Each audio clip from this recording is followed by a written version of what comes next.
I go for refuge until I'm enlightened to the Buddha, the Dharma, and the Sangha, by my accumulations of the practice of giving and so forth, may I become a Buddha to benefit all sentient beings. I go for refuge until I'm enlightened to the Buddha, the Dharma, and the Sangha, by my accumulations of the practice of giving and so forth, may I become a Buddha to benefit all sentient beings. I go for refuge until I'm enlightened to the Buddha, the Dharma, and the Sangha, by my accumulations of the practice of giving and so forth, may I become a Buddha to benefit all sentient beings. Om Ye Dharma Hetu Prabhavam Hetum Tesham Tathagato Yavatat Esham Jayo Nirodha Evam Vadi Mahashramanaye Swaha. Om Ye Dharma Hetu Prabhavam Hetum Tesham Tathagato Yavatat Esham Chayo Nirodha Evam Vati Mahashramanaye Swaha. Om Ye Dharma Hetu Prabhavam Hetum Tesham Tathagato Yavatat Esham Chayo Nirodha Evam Vati Mahashramanaye Swaha.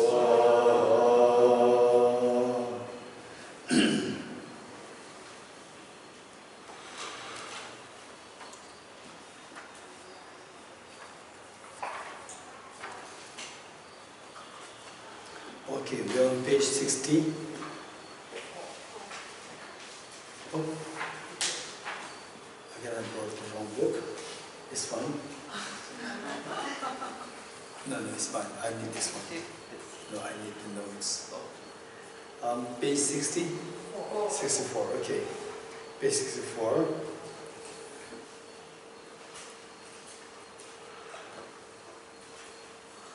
Okay, so what we were discussing this morning was that what we see as a flower now, what we see as a flower, as the object. So with the conventional analysis, we see this as a flower. With the ultimate analysis, we see the emptiness of the flower. So finally from this we learn that, in fact, the same flower can be seen in different ways. One, we see the flower. Another we see is just the cells. There's cells. Then still another, like DNA molecules. Still another atom. Still another emptiness of the flower. The same object seen in multiple ways. And the emotional reaction is very different. So from this what we deduce is that when you see this as a flower, it's really there from the object as a flower. When you see this as cells, it's really there as cells from the object. No flower, it's just the cells. Likewise, we see the DNA molecules, and atoms, emptiness of the flower, everything we see as from the object. Then what we said was that if you keep aside the perceptions, what is really there, to say that this is a flower is because with respect to the perception, one particular perception. So independent of that perception, you cannot describe this as a flower. And then we talked about Jack was saying about there's a substance there. No, Jack was talking about the substance there in this water. And Shweta was talking about the substance there, put in different forms. Okay, so this substance there, this was what Arya Nagarjuna came to realize that this is what people are bound to be challenged with. Because with this, Arya Nagarjuna, first he explained the emptiness of the person by saying that the self is nothing but constituted of the 6 elements. So besides 6 elements, there is no element, meaning the element of earth, so solid part of the cell, and water, the blood, element of air, the air that we breathe in and out, and the element of fire, the body heat, element of the space, the hollow part, and element of consciousness, our mind. See, and these six are like 6 independent entities there. And 6 independent entities, but we don't feel as 6 different entities, we feel as one entity. This is what our mind put these 6 entities put together, and then our mind creates a sense of one entity known as self. And this, the mind feels that this is I'm Dorji, I'm a boy, I'm Dorji, I'm Tibetan. All these things, identities or entities are given by this, the mind which solidifies all these 6 elements put together. Otherwise, say, I'm a boy, I'm a girl, it's all based on your body. And I'm compassionate, I'm not compassionate, I'm intelligent, I'm not intelligent. It's all on the basis of your mind. And this mind, the consciousness, it combines these 2 elements, form and a mind, all the 6 elements together, and they give one entity known as I. It's actually coming from the subject. From object, there's no one entity as I, as a self. It's for this reason, around the Buddha said that the self doesn't exist. Only what we see as the body, is the wrapping effects of the karma, and the consciousness. These 2 exist. This is one level of emptiness which the Buddha taught. Okay, so from this what we said is that independent of how you perceive the object as a flower, as cells, as the DNA molecules, as the atoms, taking aside all these things, what is really there, it makes no sense. And still we will feel that there's something there. This is what Arya Nagarjuna, after seeing the emptiness of the cell, then he explained how each of these elements, are also made of 6 further constituencies. Each element of earth, for example, the solid part, like the body, the skeleton. The skeleton is also made of the bone cells. So element of water, also made of the blood cells. Element of the fire, body heat. Body has multiple parts. And the element of air that we can breathe in and out, again, is just air molecules there. And the element of space, element of consciousness. Each of them, they are made of further constituencies. Further constituencies, again we see that each of these elements, they also disappear in this analysis of the ultimate analysis. So the concept of the substance there, concept of the substance here, they all will be dismantled, but it's not that easy. Experientially speaking, it will take time. The more we expose this concept, and the good thing about this is that the more we study this, the more we reflect on this, the more we show interest in this, 24/7, unintentionally, even while you eat food, the mind, the process, there's a continuous process happening going in your mind to dismantle the solidification of the object. Dismantling keeps happening. The moment you stop doing that, the moment again, very strong emotions arise, all the strong emotions, like the anger, attachment, jealousy, these emotions, the ground is viewing things as solidified, objectified. Again, it reinforces what you dismantled, the chronic self-grasping things, again that is reinforced by the strong negative emotions. So therefore, if you really want to see emptiness, the one thing to do is get away from the negative karmas to the best you can, get away from the negative emotions to the best you can, and then meanwhile study, reflect, keep doing this, make it like your, 24/7, the endeavor. Okay. So with this, finally, you are dreaming, and I'm asking this, what is this? In the dream you say it's a flower. Okay, you keep aside your dreaming mind. What is this? In the dream you say it's a flower. Simply say it's a flower. Only when you wake up, you realize that This is not really there. Besides my mind, seeing it, my dreaming mind, creating it, the moment the dream stops, it disappears. Okay, so this will come welcome to us. Likewise, when you realize emptiness directly, with respect to you, you experience emptiness. You experience emptiness. You don't, particularly when you experience emptiness directly. Only when you become a Buddha, that is different. Otherwise, before Buddhahood, when you experience emptiness directly, what you see is only emptiness. Everything else dissolves in your mind's eye. So with respect to you, this is described as your mind is becoming non-dual with emptiness. Way the water is poured into the water, mixed, becomes separate. Likewise, your mind mixed with the emptiness. This is known as the non-dual experience. Okay. Now your mind exists or not? Mind exists or not? Say for example, say I'm meditating, I'm having a non-dual experience, emptiness, direct experience, emptiness. For me, this only experience is the emptiness. Everything else dissolves into my mind. Okay, now, do I have the mind or not? Yes. I still have the mind, but everything dissolved. No?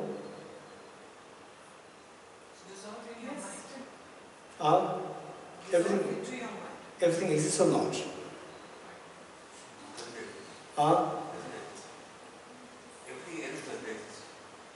Everything doesn't exist. So regularly dissolves. No, regular, you are there. You are just watching me. Oh, now Geshe has non-dual experience emptiness. You are watching, right? Okay. With respect to you, everything exists. With respect to me, everything dissolves. You getting it? So we said with respect to the conventional analysis, the flower exists. With respect to ultimate analysis, flower doesn't exist. Only the emptiness of the flower exists. So things exist only with respect to the frame of reference. So with you as the frame of reference, you see that, oh, now he's deeply into meditation, he's deeply into emptiness experience. Now what you see is that with respect to you, you see that my mental defilements are being cleansed. Because I'm into the wisdom emptiness and self-grasp ignorance is being cleansed. You see that, oh, now purification is happening in him. With respect to me, even the purification is also dissolved. Then what happens? I come out of meditation. Now I shift my ultimate analysis to the conventional analysis. I shift my mind from the ultimate analysis to conventional analysis. Then I realize that, okay, now, yeah, my mind, mental defilements have been cleansed. Now I'm not affected by external factors. You're getting it? Everything does exist. It's not that nothing exists, everything exists. With respect to the non-dual wisdom of emptiness, conventionality is dissolved. Otherwise, everything exists. Okay, this is very important. You getting it? Okay. So with this in mind, let's continue reading this. Okay. We said, how does one see? Okay, I think Raviji, would you mind? Sorry, would you mind going to get my? Oh.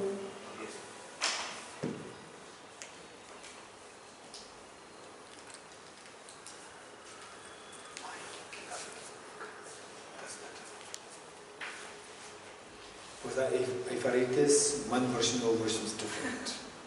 And I have notes here. I have notes here.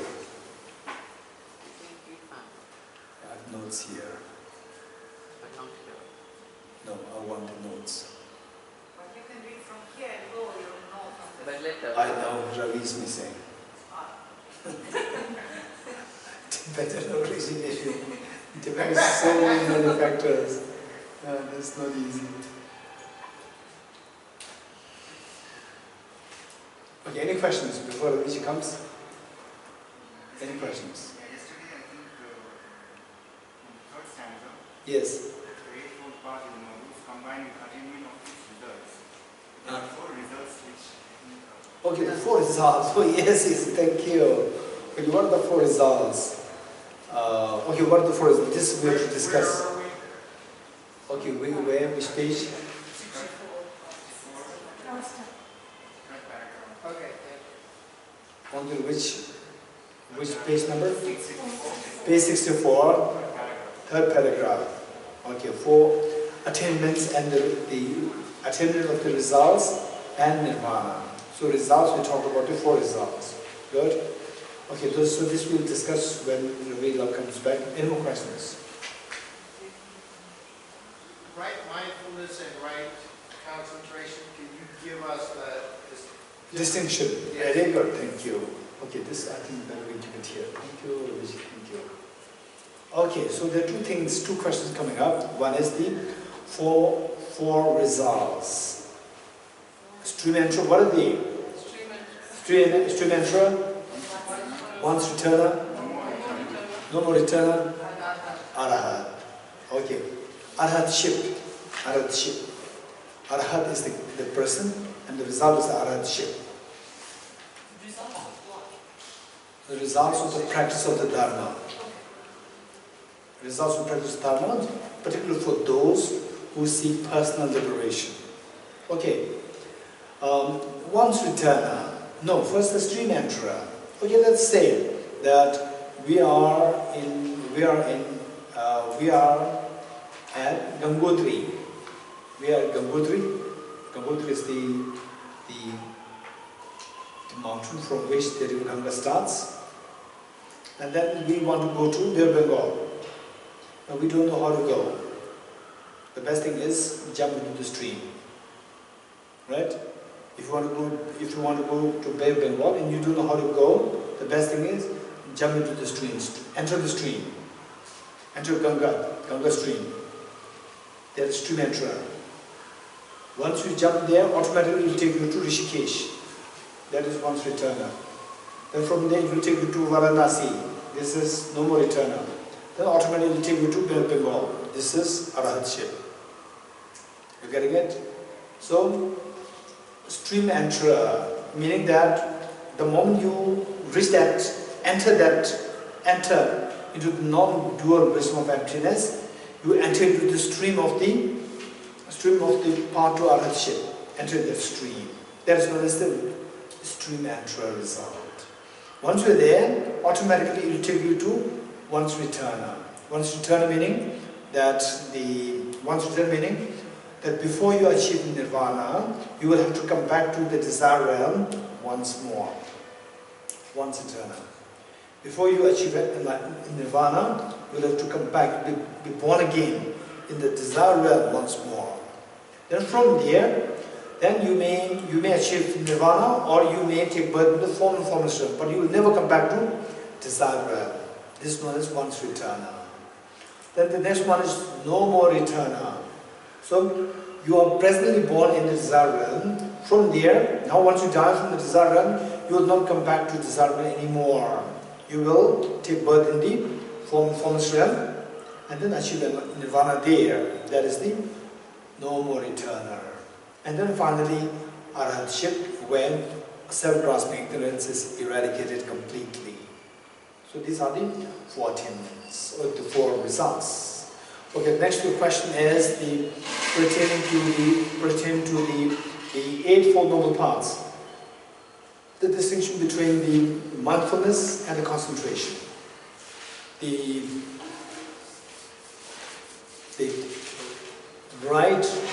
correct mindfulness, or the right mindfulness, and the right concentration, or the correct concentration. Mindfulness, the goal is the concentration. The goal, what we see is to achieve the concentration. Concentration meaning ability to sit on the object for a long period of time. Ability to sit on the object without distraction, without laxity, for a long period of time. So what happens is that what can potentially harm you, what can potentially obscure you, or what can potentially hamper in you succeeding that is 2 problems. What are 2 problems? Mental laxity and mental excitement. So, first, you have to see whether there's a problem. That is the introspection.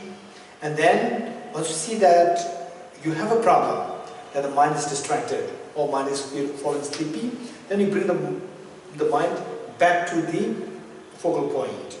That is the mindfulness. So the mindfulness is the mental factor which brings the mind back to the intended object of the meditation. Then the concentration is the ability to sit on the object, still sit on the object without being wavered, without being affected by the mental laxity and mental excitement.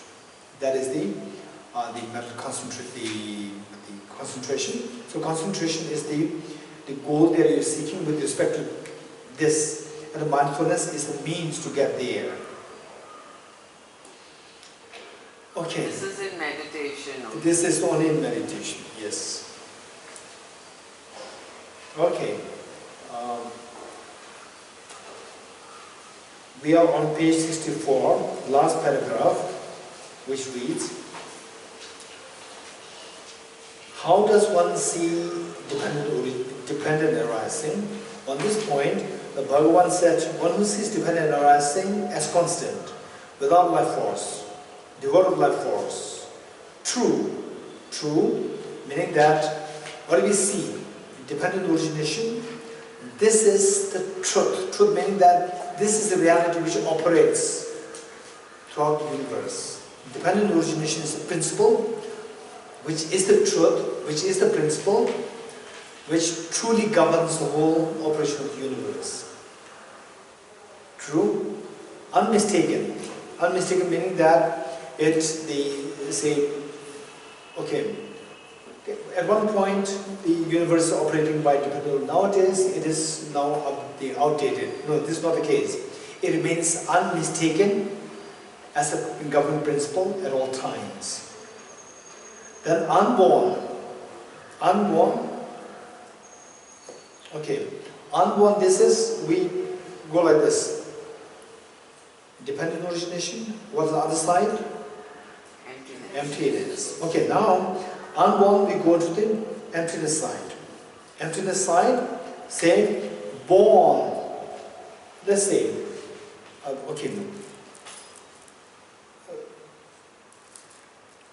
what do you say is the rosary? Is this seen by the conventional analysis or ultimate analysis? Conventional analysis, which means that it exists just conventionally. Conventionally, one connotation is that conventional, subjective, has the same connotation. Subjective, conventional, dependent, they mean the same. How? Conventional, let's say conventional. Conventional, let's say, okay, in India, where do we say driving? Which lane should we drive? Right or left? Left. I see. What's the problem if you drive right? If there's no cars if it's only your car, then no accident, right? Then no problem.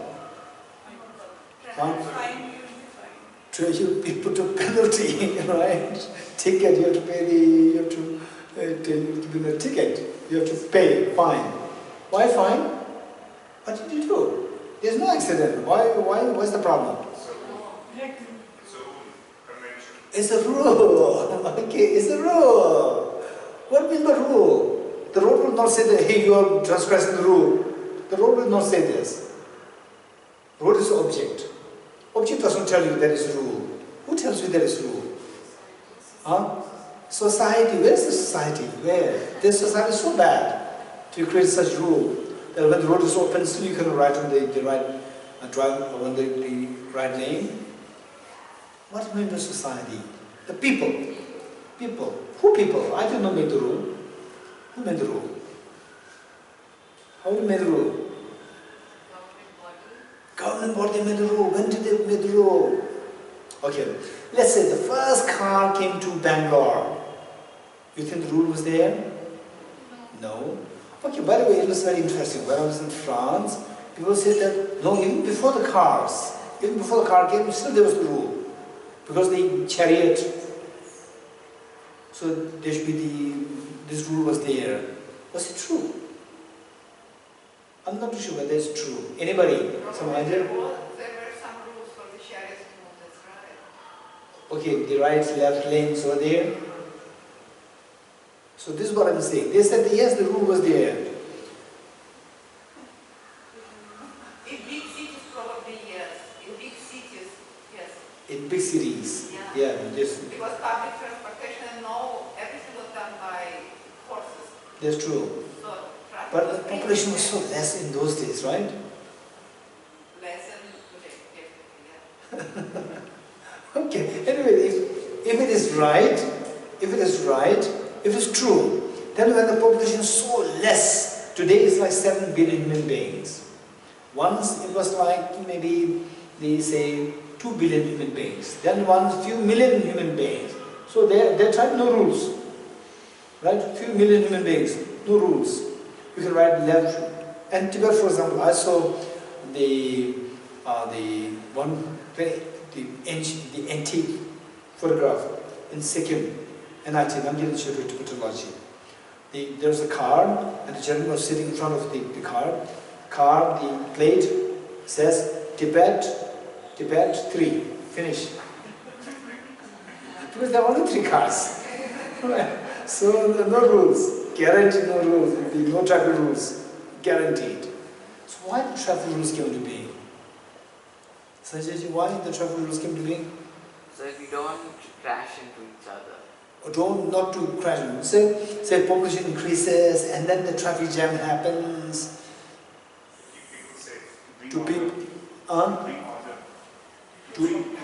order, to that everything is operating orderly.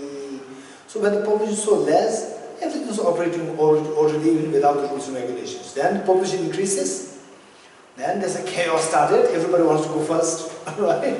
This is very interesting. Everybody goes first and nobody goes first. Everybody gets stuck there. This is very interesting. And then when you allow others to go first, then you reach very fast. Everybody goes first, nobody reaches first. Everyone gets stuck there, and nobody is moving even an inch they don't want to move. That's amazing, human psyche. Okay, so the rules are created. So rules are created how? The government, they call upon some experts. Experts? Okay, you do something. There's a problem there.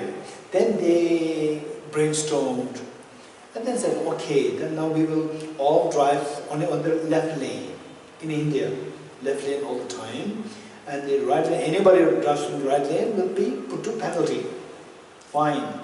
Okay. So this rule, and why they chose the left? Why not the right? Because the Britishers. Why the Britishers chose the left? It was random. Okay. So the answer is it was random. Random meaning that okay, let's decide on one thing. Let's decide on one thing, right? Okay, let's decide on one thing. Left. Okay, everybody's happy. Left. Yes. Left. We go for left. There's no difference. We go for one. Otherwise, this will be an unending resolution. Will never come to pass. So let's make it left. Okay. Yes. Yeah. Fine. And people are all very brilliant people. They understand it. It's just convention. They know that. Whereas the people, who do not see things, who do not understand what convention is, then, oh no, left may be a problem, right may be a problem, they will speculate. Brilliant people who understand convention so easily, it's just a convention. Go for one thing. Left, okay, left, go, right? They will just understand it. So, which means convention is just coming from the people's mind, not from the road. Road is the object, not from the object, from the subject. So convention equals the subject. You get it? Conventional existence, subjective existence, dependent existence. Dependence on the subject, depends on the convention. Okay, these 3 are synonymous. Okay, with this, now what we see operating, everything exists, but they exist on the subjective level. On the objective level, nothing is there. It's interesting. On the objective level, car is not there. Non-car is also not there. Car is not there. Absence of car is also not there. car and non-car is also not there. Neither car nor non-car is also not there. This is known as inexpressible ultimate reality. You getting it? On a conventional level, say in this room, is there the okay? In this room, is there the American President Obama? No, he was not there. Are they yes or no? Right? You have to choose one. Yes, no. No. You have to choose one. No. That's the reality. Whereas in the ultimate analysis, this analysis is yes, no applicable is in the conventional analysis. In the conventional analysis, this is applicable, yes or no. Right? The Obama president or no Obama president. This is applicable in the conventional analysis. Ultimate analysis, Obama, no. No Obama, no. Obama, no Obama, no, both no. No Obama, no Obama, also no. Right? So this is known as tetralemma. Rejection of the tetralemma. Tetralemma. This is, I think, Latin or Greek. Tetralemma. Rejection of the tetralemma. Rejection of the four modes. Right? So whereas the rejection of four modes is not applicable on the conventional level, rejection of four modes is applicable in the ultimate level. So this experience of emptiness is oftentimes referred to as the inexpressible. You cannot express it as, yes, the flower is there, you cannot express this. The flower is not there, it's not, no flower is there, it's not, cannot express. Flower there, not expressible. No flower there, not expressible. Flower, no flower, both there, not expressible. No flower, no non-flower there is not expressible. What is there, we cannot really express it fully. Okay, so to digest this, first we have to get understanding that, okay, when you go to the flower, more closely, flower disappears. You just see the atoms. Where's the flower? What I only see is the flower is not really there. Right? Okay, do you agree with me that the person who's sitting next to you, the body is just made of billions of atoms? Do you agree with me? Right? And if what is your reaction if you see the other person is a bunch of atoms like this? What is your reaction? Neutral. Huh? Neutral. Neutral? Okay, will you smile? No. If you see just a bunch of atoms there, will you smile? You will not smile. If you smile, something's wrong with you. Right? Okay, now look at the other person.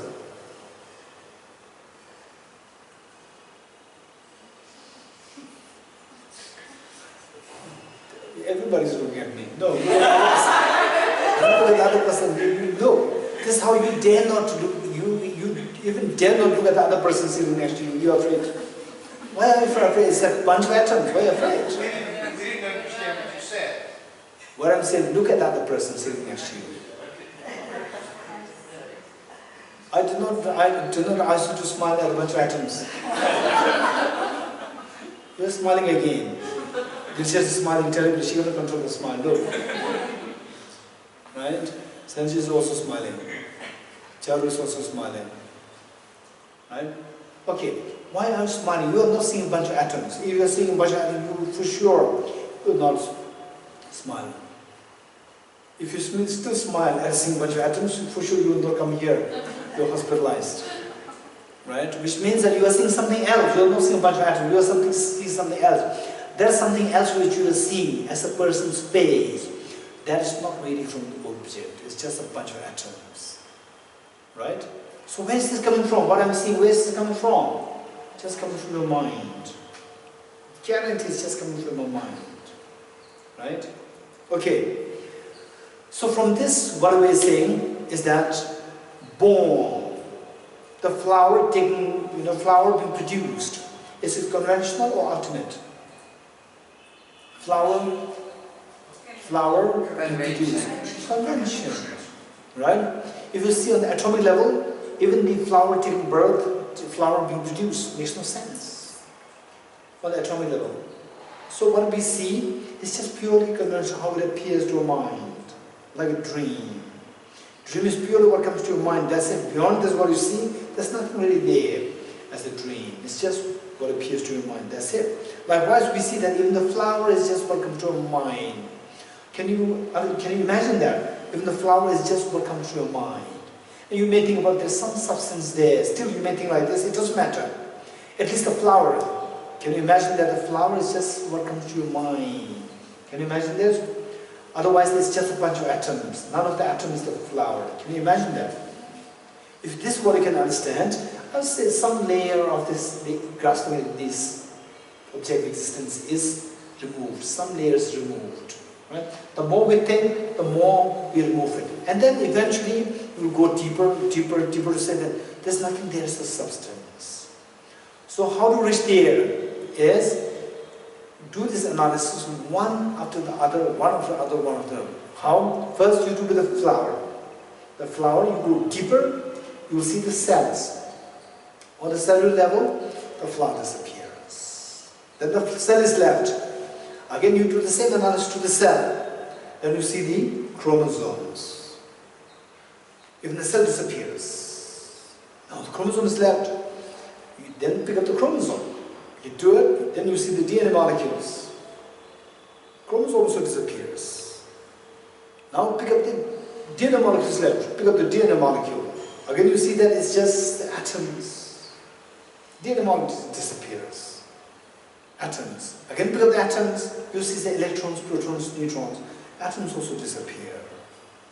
Okay, so the more we do this, keep doing this, and if you can, then you can pick up the electrons also.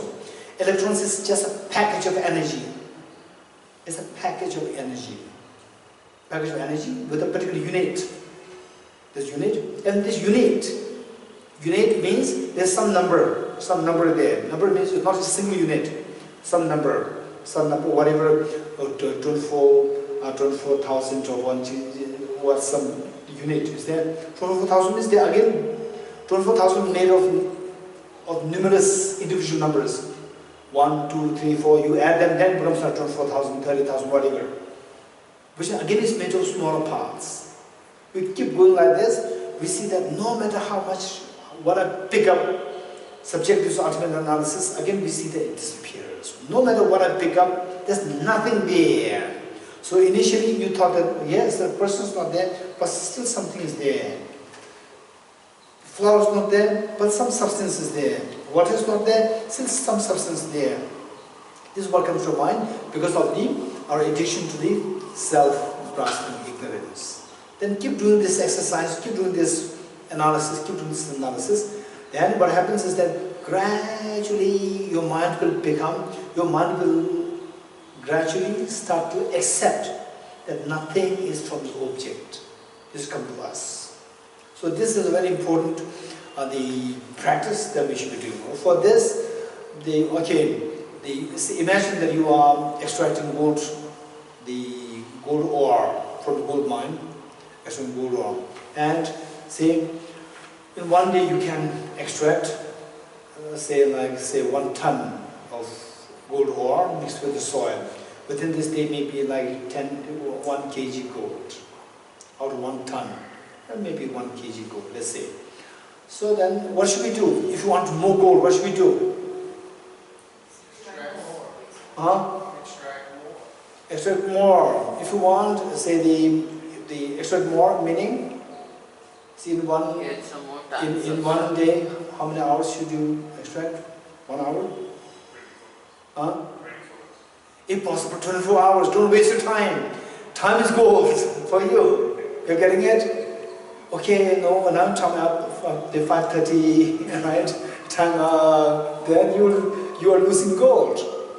So the fact that you come here is for the gold, and you're getting there. It's a matter of, it's not the matter of the quality. It's a matter of how much you're able to, spend time to get it. Likewise, the wisdom of emptiness is think more, think more, think more. The more we think, the more the experience will come to us. So it means time is precious for us, time. So we are not to lose the time. So for that matter, okay, we study this, study Samba Sutra, Seedling Sutra, and then after this, okay, we had a wonderful time, right, and then finish. Stop there, we stop extracting the gold. So we have to keep doing this, and particularly, say, there are very systematic way of emptiness, meditation emptiness, which we did in the early retreats, Bodhisattva retreats, and I think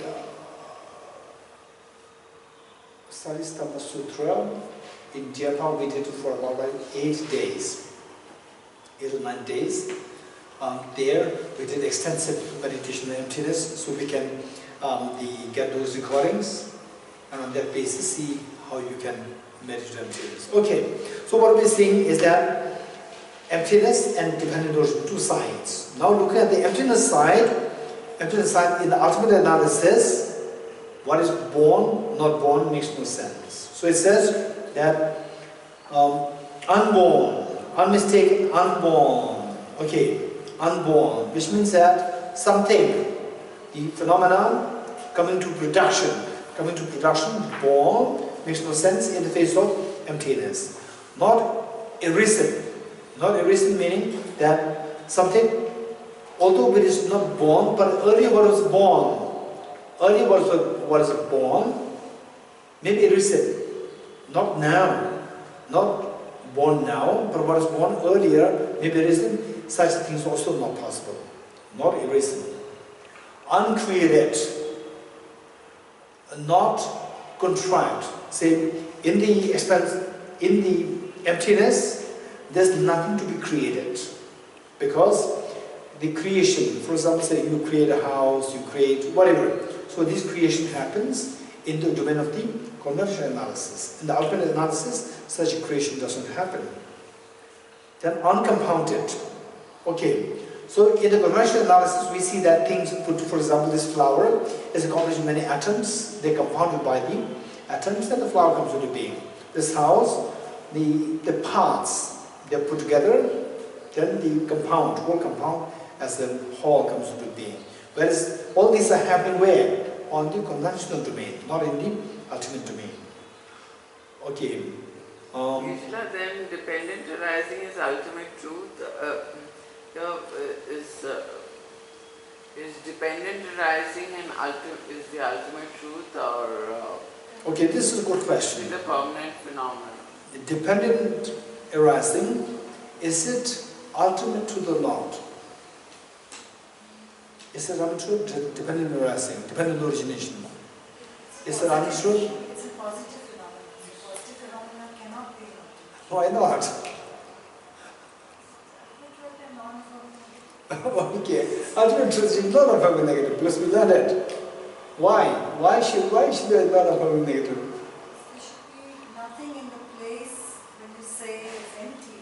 There's nothing else that you have to hold on to. That's why it's not. Why should that be ultimate? Okay, what Dr. Anandaji said is, yes, it makes sense, but still the question remains as to why dependent origination is not ultimate. Why the ultimate truth should be a non-affirming negative.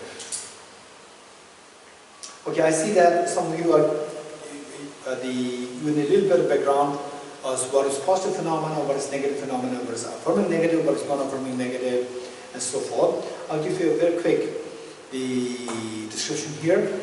Okay, first one is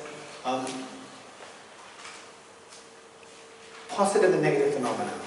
Positive and negative phenomena. This is a very important concept. Okay, let's see.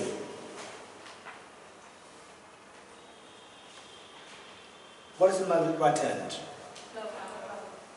Particularly those of you who do not know what is positive and negative phenomena, you should give the answer. What is in my right hand? Laura. Okay, don't forget it. What is in my left hand? Nothing. How do you know that there's a flower in my right hand? I can see it. I can see it. How do you know that there's no flower in my left hand? I can't see it. Simply because you can't see it doesn't mean that it's not there. My heart is not there. My heart is not there. You cannot see it. My heart is missing. You cannot see it. So given the reason, why, how can you say that there's no flower in my left hand? If there was a flower, you would see. I can see that there's no flower. Okay, now tell me, is there a difference? How do you see that there's a flower there, right hand? You see that there's no flower in my left hand. You're getting it? Is there any difference between how the manner in which you see these two things? One the flower, one the absence of flower. Do you see a difference? Yes, Cheryl? Validate that I can see the flower. Say it again. I can validate that I can see the flower here, but I can't validate. You cannot validate. I mean, also the fact that I cannot see the flower. You can validate, of course. Yes, Smita? What difference do you see between these two things, the two objects? One is the flower, one is the absence of flower. Huh? Both are conventional. This is a positive affirmation. What do you mean positive? I said it is there. Okay, so good. So for the flower, there's an object there. There's an object there which tells you that I am the flower. You're getting it? Whereas with the absence of flower, there's no object to tell you that I am the absence of flower. You're getting it? Okay, so here, object which says that I am the flower, this is a positive phenomenon. There's no object which does not say, there's no object to say that I'm the flower. This, how you know this, how you know the absence of flower is a negative phenomena, because negative phenomena is a phenomena which your mind cognizes. Negative phenomena is a phenomena which your mind cognizes or which your mind knows through explicitly negating the object of negation. Let me say this again. A negative phenomena is a phenomena which a mind cognizes, through explicitly negating the object of negation. Negative phenomena is a phenomena which a mind cognizes through explicitly negating the object of negation. Whereas the positive phenomena is a phenomena which the mind cognizes through not explicitly negating the object of negation. And the word explicit, this is added. If you don't add this, then both are same. Even the positive phenomenon, we should know this by negating the object of negation, but not through explicitly negating the object of negation. To say that this is a flower, you should negate the non-flower. If you cannot negate the non-flower, you cannot know the flower. You have to negate the non-flower. But you do not explicitly negate it. Whereas with the non-flower, essence of flower, I explicitly said that absence of flower. Absence. I explicitly negate it. So with the negative phenomena, a phenomena which a mind cognizes through explicitly negating the object of negation. The positive phenomena is a phenomena which the mind knows, which the mind cognizes through not explicitly negating the object of negation. Okay, this is one thing. The next thing is the negative phenomena. There are two. 3:30. Okay. Negative phenomena, there are two. Affirming negative, non-affirming negative. This is extremely important concept. Affirming negative, non-affirming negative. What is affirming negative? What is non-affirming negative? Let us say that I don't drink coffee. I don't drink coffee. I explicitly negate drinking coffee. What will you serve me now? Tea. Okay. Which means Wangdula is not going to be a good attendant. Right? Because Wangdula comes, then he serves me tea. Says, no, I don't drink tea. I told you that. Who told you that I drink tea? Then we go, oh, I'm very sorry. Then he will take it back. Then he will bring milk. Who told you that I drink milk? I didn't tell you that I drink milk. Okay, so what will you serve? Then you serve water? Okay, a good attendant will ask, what do you like to have? You're getting it? Okay. If you want to be good attendant of His Holiness the Dalai Lama, you must know this phenomenon, negative phenomena, positive phenomena, affirming, not affirming. If you don't know this phenomenon, You'll be a hopeless attendant of this holiness. You're getting it? Okay. So what we do is that I don't drink coffee. It is a negative phenomenon or positive phenomenon? Negative phenomenon. Within negative, does it affirm anything?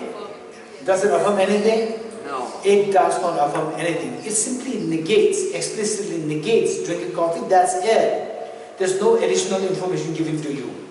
Whereas, if I say This is an affirming negative? this is affirming, non-affirming negative, it does not affirm anything. Non-affirming negative. Whereas if I say that I never eat anything in the night time. I'm just an ordinary person. I survived the last 50 years. I'm an ordinary person. Don't think that I'm a yogi who doesn't have to eat anything. I have to eat. Okay, I don't give any info. I just tell you that I'm just an ordinary person. Very ordinary person. And I don't eat at all in the night time. Okay. So when will you serve me food? Daytime. Who told you that I eat in daytime? You must be eating because you're alive, right? I must be eating. The great yogis, they don't eat, you said it. For a lifetime. Huh? But I said that I'm an ordinary person. I said I'm an ordinary person. I'm not a yogi. I'm an ordinary person. I'm not on hunger strike. Right? I'm an ordinary person. And I've never eaten in the night time, which means that although eating in the night time is explicitly negated, but eating in the daytime is affirmed. So this is affirming negative.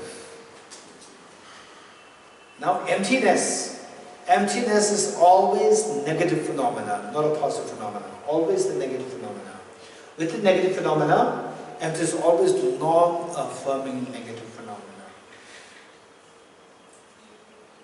Emptiness is always negative phenomena, number one. Number two, not only negative phenomena, it is non-affirming negative phenomena. This is the fact. This is a fact. Okay. Now the question is dependent origination. Is this positive phenomena or negative phenomena? Dependent origination. Positive. Positive or negative? Positive. Positive and negative. Positive. Dependent origination. Origination. Positive. Dependent origination. Positive. Okay. Now the question is, dependent origination is a positive phenomenon. It is not a negative phenomenon. So therefore, it cannot be ultimate reality. But my question is, why dependent origination is not the ultimate reality? You may say it is because it is not non-affirming and negative. Why ultimate reality should be non-affirming and negative? Why? This is the question. Okay, so this is in relation to the question asked by the Shandila. Dependent origination is why it is not. Anita ji had a question. No.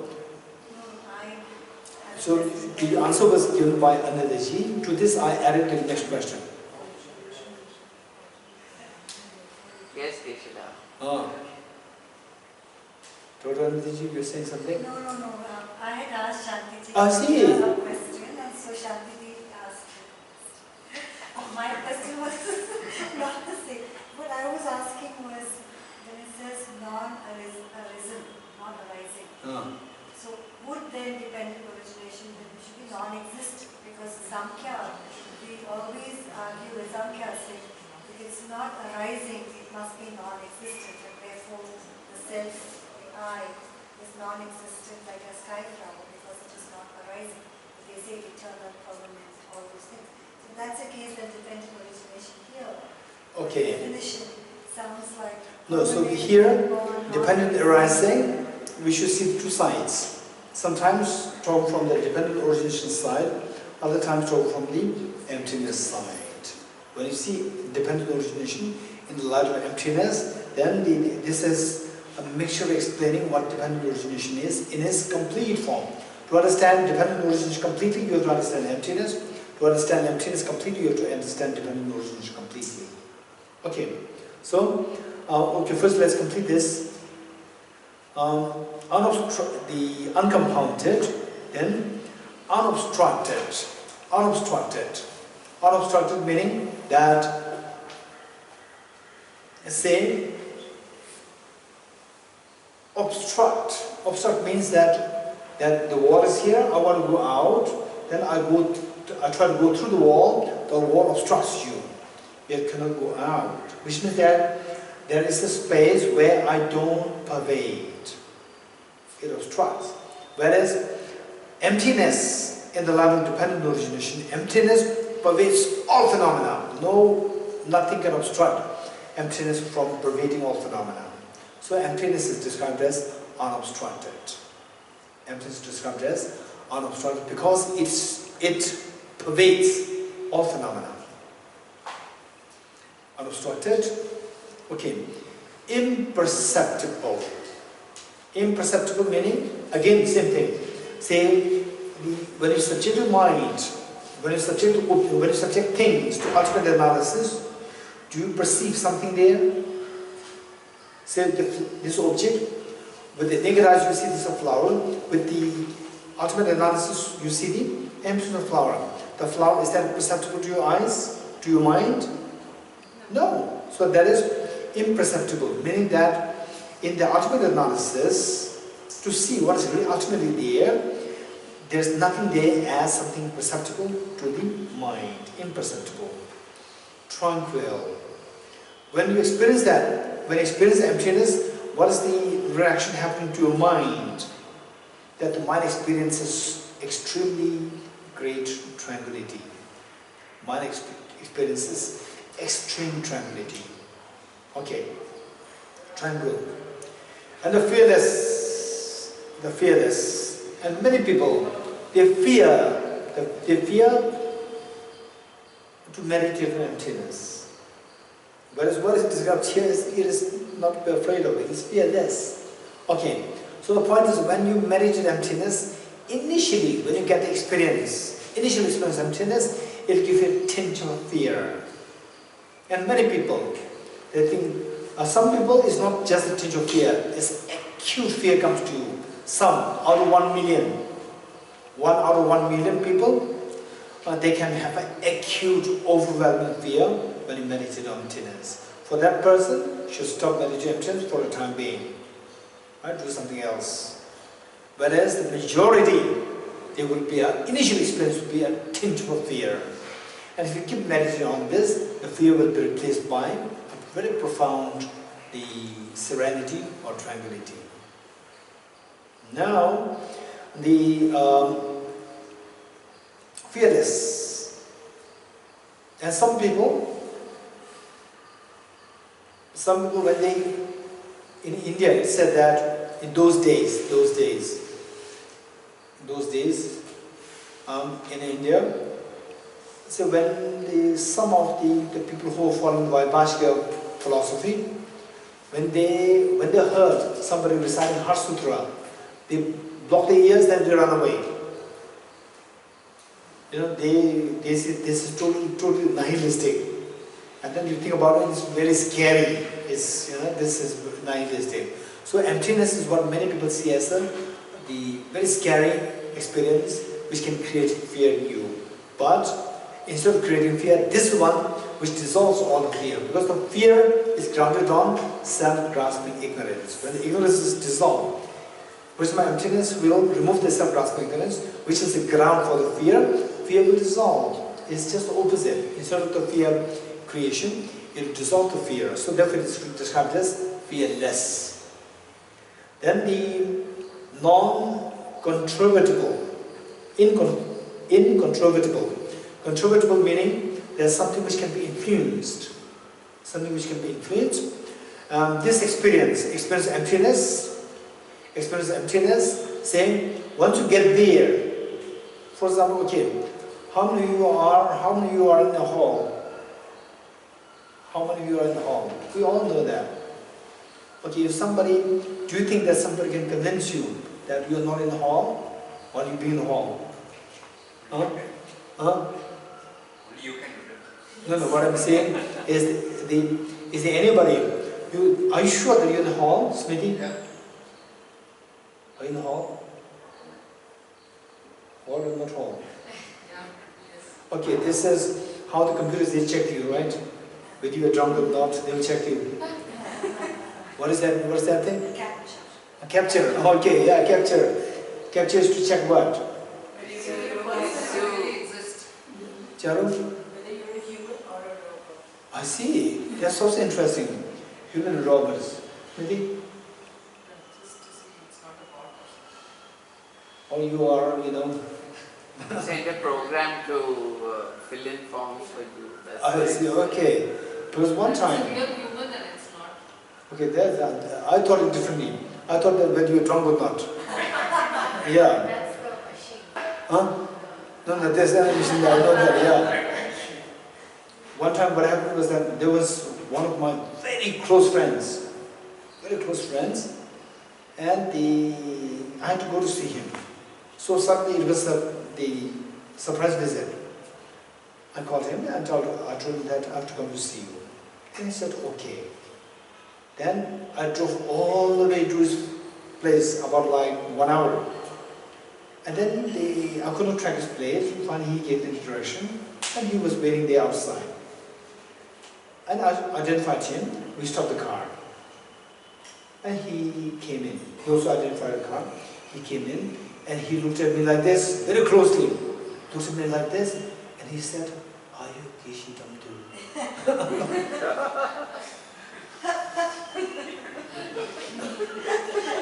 We know each other so well. We are very close friends. And I thought he was just kidding. He must be kidding.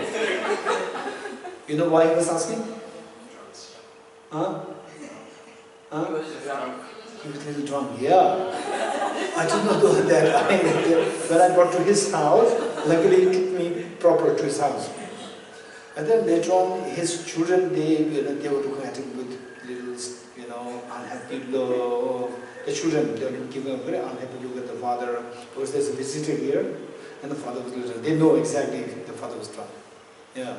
So he was asking me, oh, you're looking at a very close, very dear friend, looking very close to like this. Are you Geshe?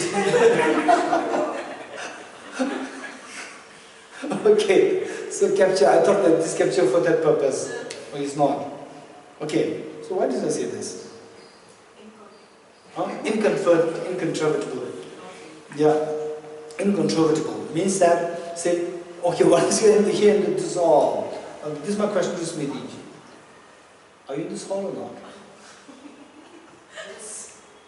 I think so. Yes. No, don't. Speak your mind. Are you in the hall? Yes. If you say, I think so, we'll take you to a mental hospital. Okay. Do you think anybody who comes to this hall and tell you that you are outside the hall, you are near India Gate, Delhi, do you think that you will be convinced? Huh? You cannot be influenced by any other thoughts to convince you that you are next to India Gate. Okay, this means once you see emptiness, once you can experience emptiness, nobody can sway you, nobody can take you away, take you to the wrong direction. This means what? Incontrovertible. Okay. Inexhaustible, again the same thing. Exhaust, something which exhausts, happens where? Conventional or ultimate?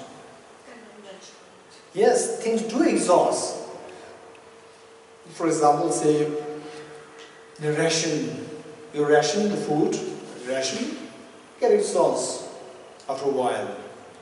Your fuel will exhaust. So this all happen on conventional level. On the ultimate level, so what is born, what arises, what ceases, or what is refilled, what is exhaust. They all exist on a conventional level. On the ultimate level, this exhaustion is not there. So instead of inexhaustible has a slightly nuanced connotation. It should be, better would be not exhaustible. Not exhaustible, not exhaustible. This would be a better choice. Because in this experience of emptiness, exhaustion is not there. inexhaustion is also not there. So therefore it is not exhaustion, no non-exhaustion. And by nature, never stilled. Okay, stilled has got, this is interesting. So these require a little bit of thinking and effort. Stilled, what do you mean by stilled? Stop. Stationary. So let's say your mind is set. Don't think of many things. Just think of a tiny dot on your, say, bleeding nose and the upper lip, and then your mind moves here and there. So your mind does not remain still. It's moving here and there, and then through practice, then the mind will gradually. You can gradually still the mind. Gradually, you getting it? Okay. So the still in the mind is actually a good thing. But what it says here is, by nature, never stilled. Stilled meaning? Stilled. Meaning that what was once not stilled, through practice, you still the mind. You still the mind? Okay. Does it happen on the conventional, on the ultimate level? On the ultimate level? Okay, all these descriptions are given to let us be closer to the real flavor of what the ultimate reality is. You getting it? What we see as say being still is a good thing. Not being still is disturbed. So this is the duality we think about. Oh, my mind is never stilled. My mind is always distracted. And some say, no, now my mind is stilled. So there's duality there. In experience of emptiness, there's no duality. So the stillness, just as there is no stillness, just as there is no non-stillness, even the stillness is also there in this experience of emptiness. And who likewise sees the Dharma. Okay, these are all the descriptions of the emptiness. Who likewise sees the Dharma to also be constant, without life force, devoid of life force, true, unmistaken, unborn, not erasing, uncreated, uncompounded, unobstructed, imperceptible, tranquil, fearless, incontrovertible, inexhaustible, and never stilled, clearly understands the Dharma of the noble ones. If you see the Dharma, whosoever sees dependent origination will see the Dharma. So the Dharma is a dependent origination in the form of mainly cause-effect dependent origination, and then into the ultimate reality, emptiness, dependent origination, the third level of dependent origination. Cause-effect dependent origination should take us to the third level of dependent origination. So you understand this, then you get the experience of the Dharma. So Dharma constitutes what? Dharma constitutes the Eightfold Noble Paths and then its resultant states. Not only the Eightfold Noble Paths, and the result states like the four results and Nirvana. Four results and then Nirvana. So these particularly, this is very important. Nirvana. Tell me, what is Nirvana? Anybody? Huh? Peace is Nirvana. Okay, how many of you have peace now? How many of you feel peace? How many of you have felt peace in your life? At least once. 1, 2. Okay, we all experience Nirvana. Because Nirvana is peace. Okay, what is Nirvana? Anybody else? Fearlessness. Fearlessness. Fearlessness. Okay. Okay, that's good. Okay, fearlessness. Any other discussions? Cessation of suffering. Huh? Cessation of suffering. Cessation of suffering. Very good. Okay, we have peace, we have fearlessness, we have cessation of suffering. Any more? Freedom from self-grasping ignorance. Huh? Freedom from self-grasping. Freedom from self-grasping ignorance. Very good. Freedom from samsara.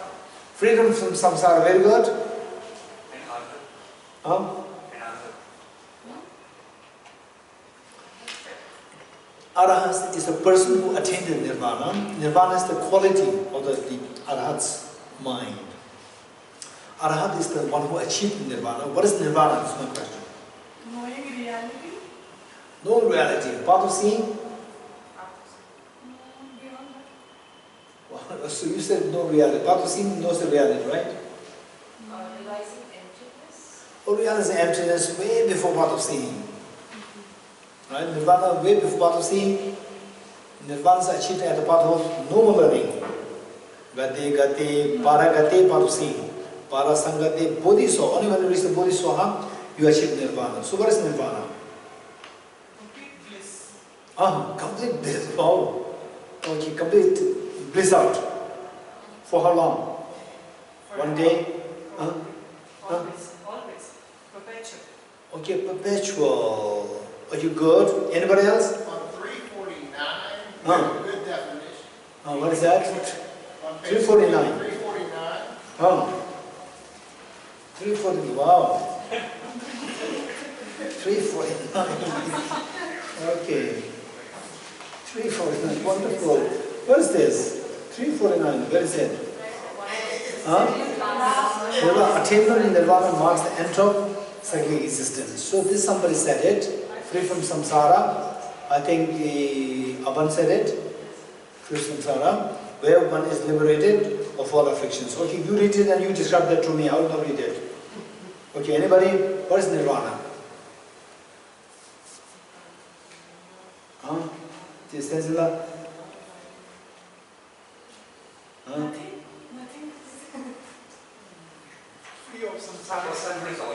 Free of samsaric suffering, very good. Yes, Shabira? Nothing? Nothing and Wow. Free from objective obscurations. Free from objective obscurations. Oh, that's interesting. Free of objective existence. Free from cyclic existence. Okay, this is interesting. Free of? Cyclic existence of samsara. No, cyclic existence samsara is the same. Free from charu of charu. Free of samsara, right? Free of cyclic existence, Free same. from being reborn against our will. Very good, very good. exhausting contaminated karma and Freedom from the contaminated karmas and afflictions. Afflictive obscuration, very good. Yes? One more idea. Extinguishing of a flame, one of the meanings of nirvana is extinguishing of a flame, like putting out a flame of a lamp. Okay, there's nirvana. Yeah, this is one of the meanings of the word. So for this we don't have to study the text, right? We know that. We don't have to study the text for that nirvana. To extinguish the flame. No, extinguishing the flame of afflictions and stuff. Okay, we make it very precise because I'm not that smart. You have to be very precise. Extinguishing the flame of afflictive emotions. Yes, I think. In other words, eradication of afflictive emotions. Very good. Anybody else? diminishing the self-grasping ignorance. Okay, elimination of self-grasping. Somebody said it. Who said it? The Totandaji, you said it. Okay, Raviji Trophy, same. Yes? Senzima? Acharya Nagarjuna said the Cessation of common afflictions is nirvana. That's interesting. Wow. Very great authority. Arya Nagarjuna is quoted. Cessation of common afflictions is nirvana. Very good. Okay. Now, why I am asking for all these?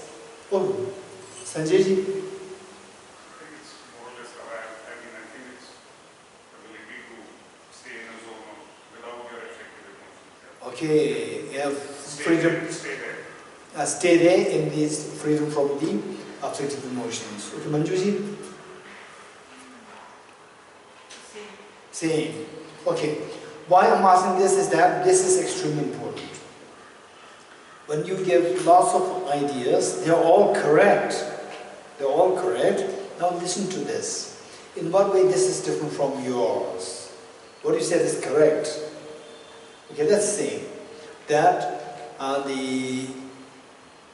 you are meditating on emptiness by subjecting something to ultimate analysis. Okay, in this ultimate analysis, I give you the object and you subject this object to the ultimate analysis. For example, let's say, if I give the flower to you and you subject this flower to ultimate analysis, what happens to the flower? With respect to you, the flower disappears. With respect to you, the flower will not disappear, the flower will be there. But with respect to your mind, the flower disappears. You getting it? Okay, now I'll give you the mental stress to you as the object. I give the mental stress to you as the object. Then you subject this to the stress, to ultimate analysis. What happened to stress? Stress will disappear. Do you like the stress to disappear or you like to have it? You want to disappear. Okay. Sickness, aging, death, tension, depression. All these I give to you. You subject this ultimate analysis. What happens? All these undesirable things dissolve. Dissolve in what? In the experience of emptiness. You're getting it? With respect to you, all the tension, stress, undesirable things, they dissolve into this experience of emptiness. What you're experiencing is, you experience the ultimate reality, emptiness. In this experience of emptiness, everything, all the conventionalities dissolve, including the sickness, aging, death, tension, depression, anxiety, anguish, self-grasping, everything dissolves. All mental disturbance dissolve with respect to you. Now what happens? But you have to come out again. The moment you come out, again the disturbance comes. Because the self-grasping ignorance will start to operate. Again you go back into the emptiness experience, again everything dissolves with respect to you. Everything dissolves. Then what happens is that as you stay in this experience for more and more time, then your stability to experience this dissolution of disturbance. Transcending what are the four seals? What is the four seals? What are the four seals? All composite things impermanent. All contaminated things are self-nature. Everything is of the nature of emptiness, selflessness. Transcending sorrow is absolute peace. So absolute peace is nirvana. Now transcending sorrow. So in this experience, all sorrow dissolves. Sorrow is transcended. You're getting it? Sorrow is transcended. So when the sorrow transcends, you still have the mind. Now you, with respect to you, you see that in his mind, the sorrow dissolves. Then you see that my mind is free of the sorrow. My mind. You can see. My mind is free of sorrow. What is the freedom of sorrow? What is the freedom of disturbance? Absolute peace. You see that I'm experiencing absolute peace. That is nirvana. So what exactly is nirvana? Is when you stop projecting things. When you stop projecting things under the influence of self-grasping ignorance, all the sorrow are stopped to be projected. That is equivalent to you going to emptiness directly, experience emptiness directly. When you experience emptiness directly, at that point, your mind stops projecting things. Right? Now nothing is there. Nothing is there because that you have stopped projecting things. Okay, now go back to what we said. What we do is that we look at things, what happens? Our mind projects things, number one. What's number two? Oh, very good. First we project things. Then, number two, we are unaware that we are projecting it. Number three, they appear as objectively real. Then they affect you. Then you react. You're getting it? Okay. This is extremely important analysis. Okay, how many of you have the experience of, say, the dream, formation of the dream, mechanism of the formation of dream, how the dream is formed? How many of that experience?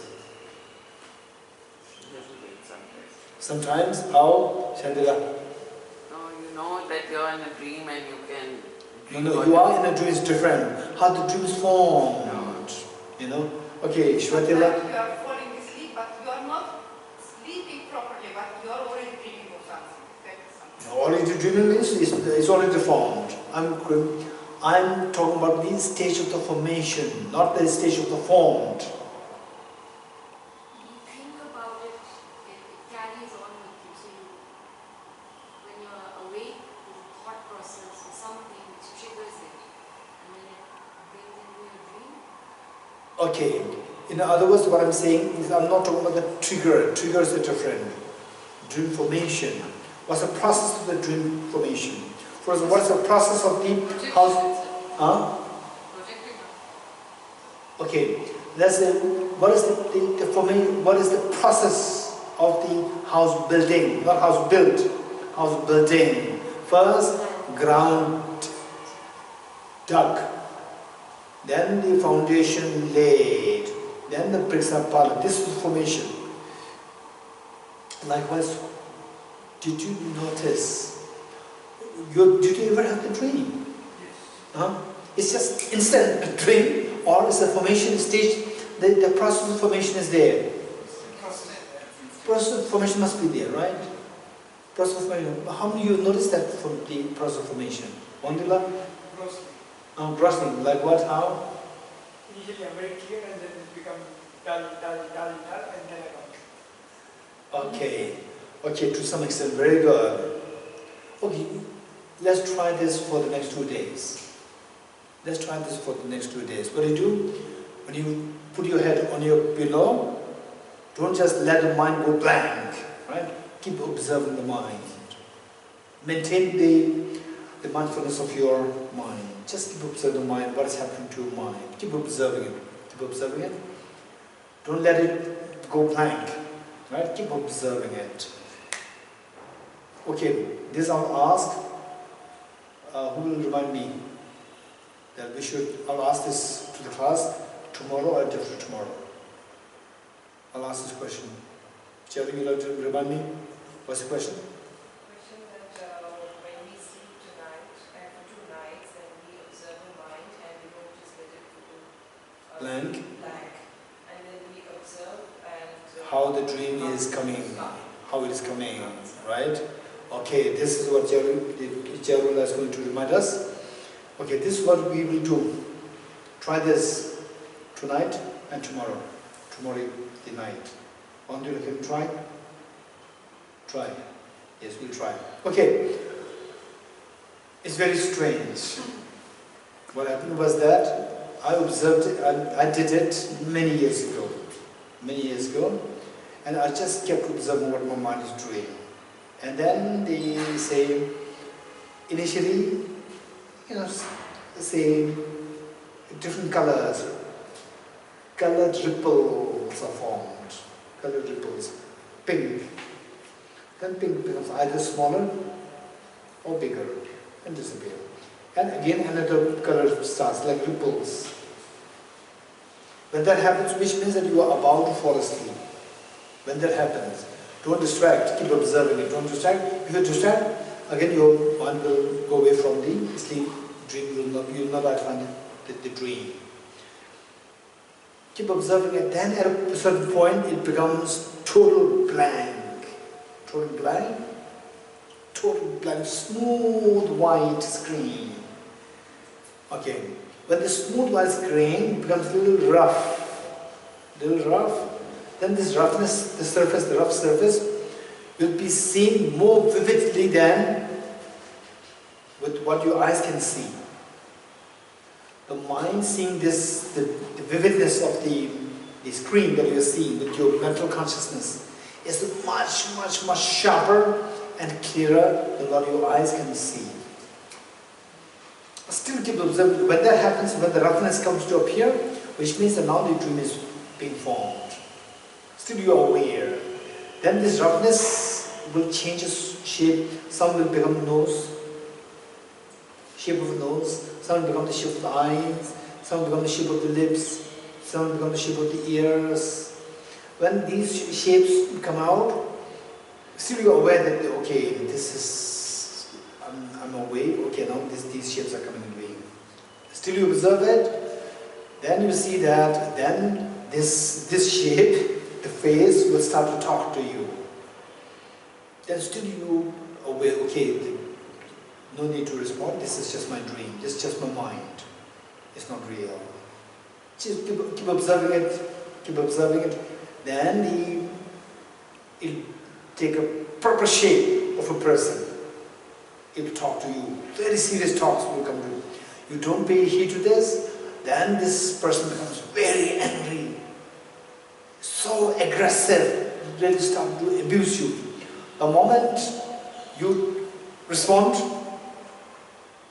means you see it as real. You're sucked up in the dream. Okay, this is my personal sharing. So you observe this tonight and tomorrow. Okay, so the moment we see that, okay, the moment you respond, finish, you're sucked up in the dream. Then the awareness disappears. That can come back out of a dream if you just know this awareness? No, till this point you can come back very easily. Because at times you come out of a dream. You can,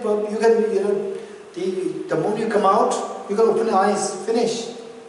The process will reverse very fast. But sleep also is gone then? Sleep is gone. Sleep is gone. Yeah. Sleep is gone. Till the moment you respond, finish, you are sucked up in the dream, you cannot come out. I have another question, but it's slightly outside this. Which mind is a better mind? A mind that dreams a lot or a mind that doesn't dream? It's like which mind kind of a thing where a mind that has got many dreams and a mind that has absolutely no idea of any dreams? Okay, so it depends. If you can use the mind, if the dream that you used to have is all virtuous dreams, it's better to have the dream mind. Whereas the dream is very destructive dreams, like she's fighting and all these things throughout there, abusing others and so forth, then better not to have the dreams. With the dreams you are instilling the seed of the negative karmas. Okay, good.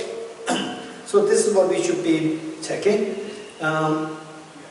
Okay, so what we're talking about is that in this experience of emptiness, nirvana, the moment when our mind projects things, then what happens is that the moment our mind projects things, then we are affected by what you projected. Then you have lost your freedom. Loss of freedom is samsara. Nirvana is where the freedom is there. When will you get the freedom? When nothing is there to affect you.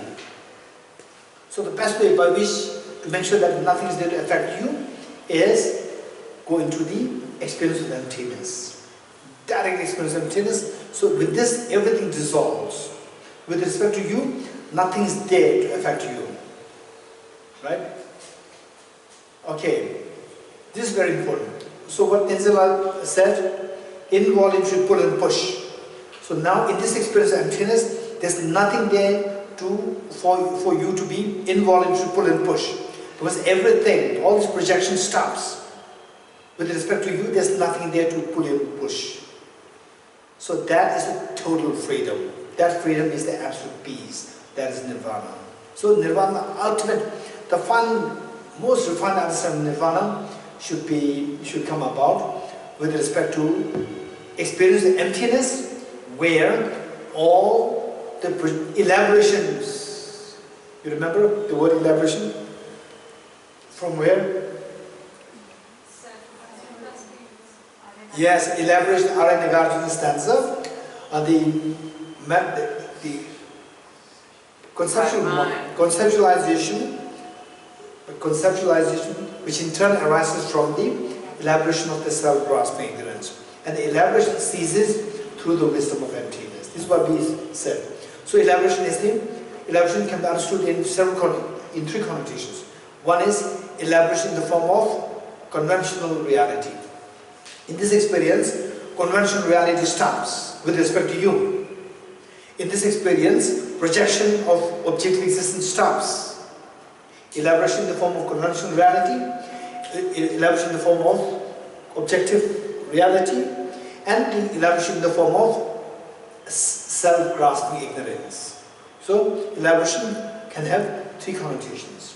One is elaboration of the conventional truth, Number 2, elaboration of the self-grasping ignorance. Number 3, elaboration of the objective existence. 3.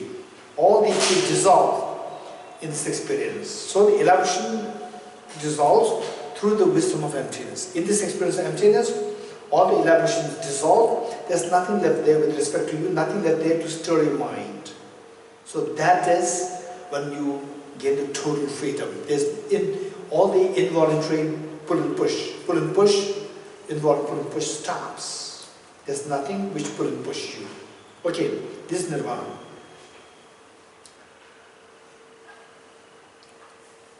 Okay, it's 4 o'clock sharp. We'll stop here. Yes. Then we come back at 4:30. okay 4:30. Yeah, that's the program which Okay. Yes. Om Gati Gati